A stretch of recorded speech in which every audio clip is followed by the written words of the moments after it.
नमस्कार। आपका स्वागत है एजी एजुकेशन पर।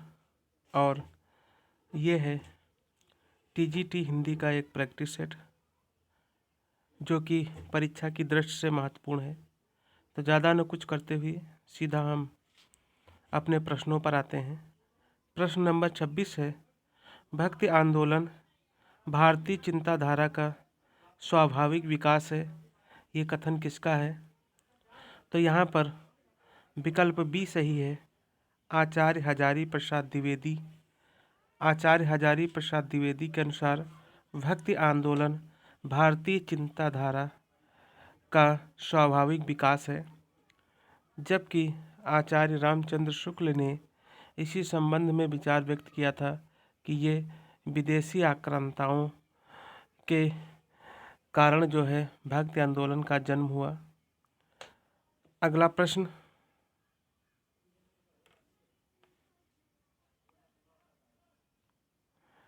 सूर्य की अंतिम किरण से सूर्य की पहली किरण तक किसकी नाट्यकृत है?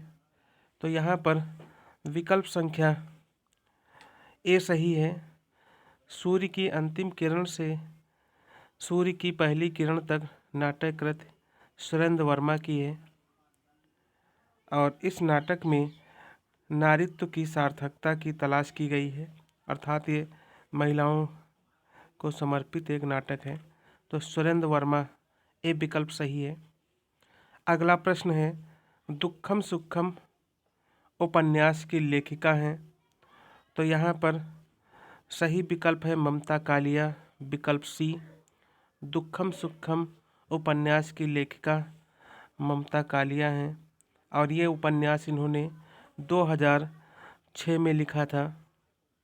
9 में लिखा था।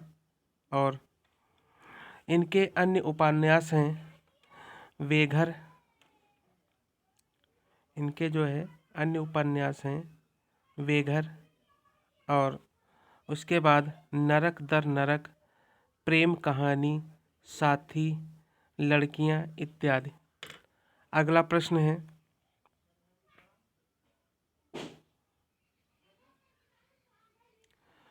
कुटिल का विलोम है? तो कुटिल का विलोम विकल्प सी सही है, रिच सही होगा।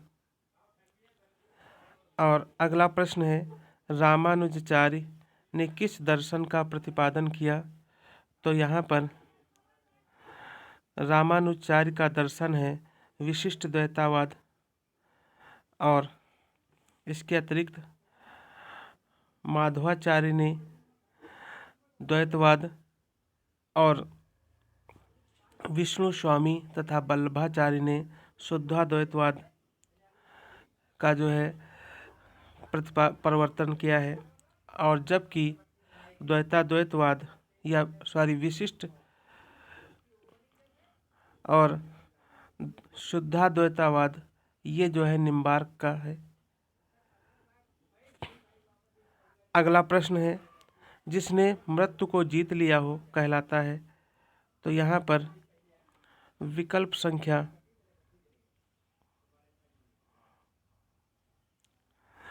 जो है मृत्यु को जीत लिया हो उसे मृत्युंजय कहेंगे, विकल्प संख्या बी सही है।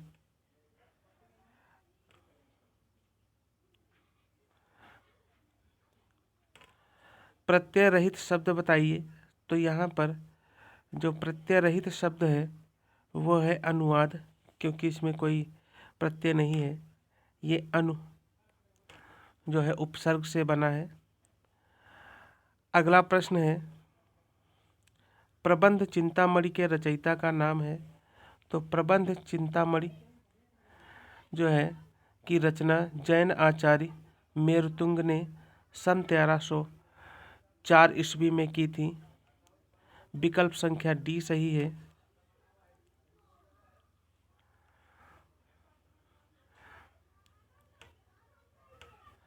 और इन्होंने जो है इस ग्रंथ में कुछ दोहे मंजू द्वारा भी लिखित हैं। प्रबंध चिंतामणि में दुर्विद्या में प्रतियोगिता करने वाले 2 चारणों की कथा है, इसलिए इसे अपभ्रंश काव्य को दुर्विद्या भी कहा जाने लगा। अगला प्रश्न है,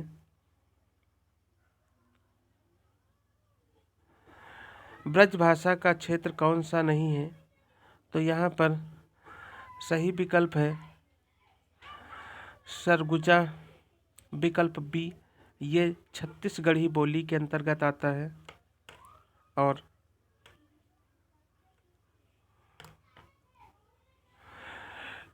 ये ब्रज भाषा का क्षेत्र नहीं है, जबकि उत्तर प्रदेश का मथुरा, आगरा तथा राजस्थान का धौलपुर ब्रज भाषा क्षेत्र के अंतर्गत आते हैं।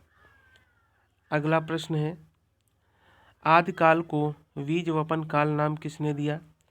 तो यहाँ पर सही विकल्प है सी, आचार्य महावीर प्रसाद द्विवेदी ने आदिकाल को बीज वपन काल कहा है।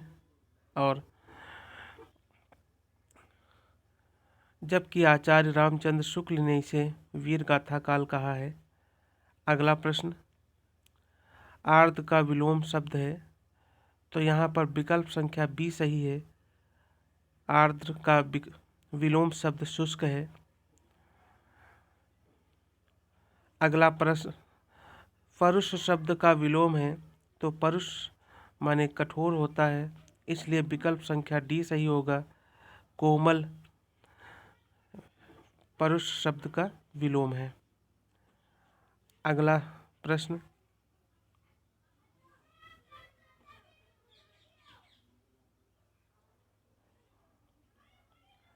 तदीय समाज का संबंध किससे था? तो यहाँ पर सही विकल्प है विकल्प बी। भारतेंदु हरिश्चंद्र ने तदीय समाज की स्थापना की थी सन 1873 ईस्वी में। अगला प्रश्न है, जो मापा न जा सके, इसका सही अर्थ है। तो यहाँ पर अपरिमेय विकल्प सी सही है। जो मापा ना जा सके उसे अपरिमेय कहेंगे। अगला प्रश्न है, संविधान के किस अनुच्छेद के अंतर्गत हिंदी को संघ की राजभाषा का दर्जा मिला? तो यहाँ पर सभी लोग जैसा कि जानते हैं, अनुच्छेद 343 के अनुसार हिंदी भारत की राजभाषा है और इसकी लिपि देवनागरी है। अगला प्रश्न है,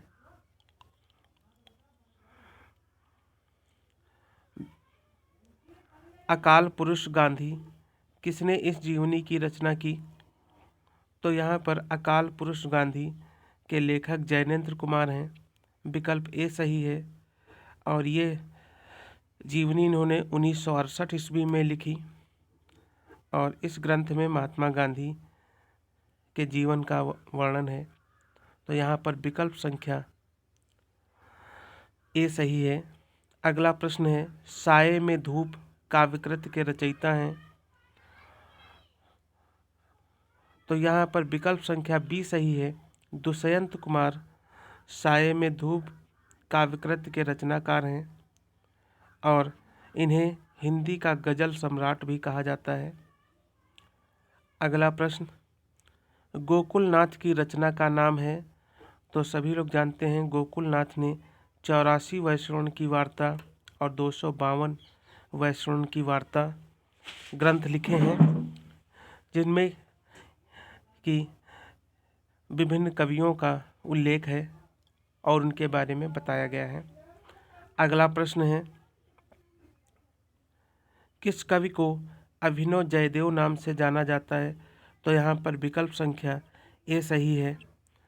अभिनव जयदेव के नाम से विद्यापति को जाना जाता है और विद्यापति आदिकाल के मैथिल बोली के कवि हैं। इन्हें मैथिल कोकिल, कवि शेखर, कवि रंजन, कवि कंठहार भी कहा जाता है। और अगला प्रश्न है, उपदेश रसायन के रचयिता कौन हैं? तो उपदेश रसायन के रचयिता जिनदत्त सूरि हैं। ये जैन साहित्य के अंतर्गत लिखा गया एक रास ग्रंथ है। इसमें नीति एवं सदाचार संबंधी उपदेश हैं। तो विकल्प ए सही है। जिनदत्त सूर्य। अगला प्रश्न, निम्नलिखित में से कौन सी रचना एवं उसके रचनाकार का युग्म सही नहीं है? तो यहाँ पर कविता कौमुदी रामनरेश त्रिपाठी सही है। हिम किंकरिटनी माखनलाल चतुर्वेदी ये भी सही है। हल्दी घाटी श्याम नारायण पांडे ये भी सही है। जबकि रसवंती के लेखक रामधारी सिंह दिनकर हैं और सियाराम शरण गुप्त इसके लेखक नहीं हैं। तो यहाँ पर विकल्प संख्या डी सही होगा। रसवंती सियाराम शरण गुप्त ये युग्म सही नहीं है। अगला प्रश्न, निम्न में प्रत्यय रहित शब्द कौन सा है? तो यहाँ पर विकल्प संख्या सी सही है। दुर्गुण जो है ये भिक्षा को इसमें भिक्षा अलग हो जाता है, इसलिए यहाँ पर भिक्षुक जो है और कर्तव्य प्रत्यय सहित शब्द हैं। दर्शनीय भी प्रत्यय, इसमें निय प्रत्यय है, इसमें तवत प्रत्यय है। इस प्रकार से जो दुर्गुण जो है में दुर उपसर्ग है और गुण मूल शब्द है, अतः यह प्रत्यय रहित शब्द है। विकल्प संख्या बी सही है। अगला प्रश्न,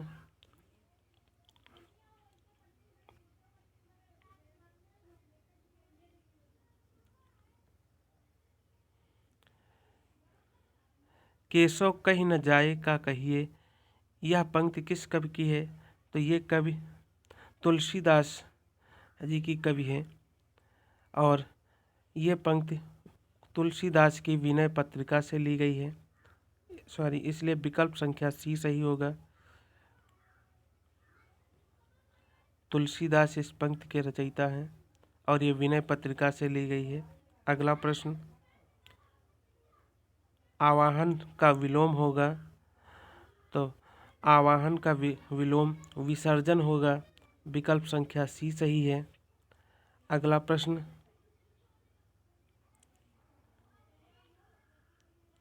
निम्नलिखित में से कौन सा अर्थालंकार है?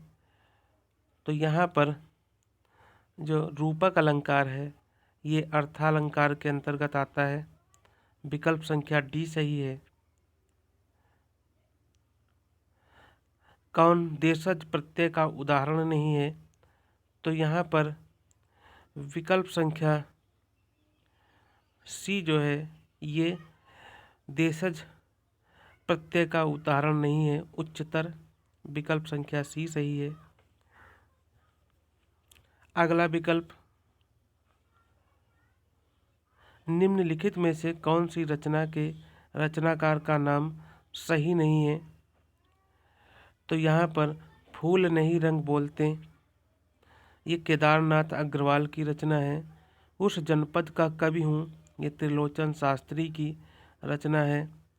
जबकि सीढ़ियों पर धूप में इसके रचनाकार शमशेर बहादुर ये युग्म नहीं सही है, क्योंकि इस काव्यकृत के रचयिता रघुवीर सहाय हैं। सीढ़ियों पर धूप में और सड़क से संसद तक सुदामा पांडे धूमिल की रचना है। इसलिए विकल्प संख्या सी सही है, अर्थात ये जो सुमेल जो है ये गलत है। अगला प्रश्न है, वल्लभाचार्य द्वारा रचित ग्रंथ का नाम है। तो यहाँ पर विकल्प संख्या डी सही है। अणुभाष्य ये वल्लभाचार्य द्वारा रचित ग्रंथ है और वल्लभाचार्य कृष्ण भक्ति के प्रवर्तक माने जाते हैं भक्ति काल के अंतर्गत। अगला प्रश्न है, किस शब्द में आ उपसर्ग नहीं है? तो यहाँ पर विकल्प संख्या डी सही है। आदरणीय में आ उपसर्ग नहीं है। उपसर्ग वे शब्दांश होते हैं जो प्रारंभ में जुड़ करके शब्द का अर्थ को बदल देते हैं। तो यहाँ पर विकल्प संख्या डी सही है। अगला प्रश्न है, रुद्र संप्रदाय की स्थापना किसने की? तो यहाँ पर विकल्प संख्या सी सही है।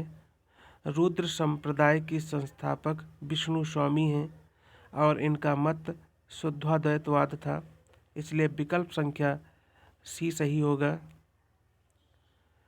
अगला प्रश्न है, राम वृक्ष वेनीपुरी की कौन सी कृति यात्रा व्रत की है?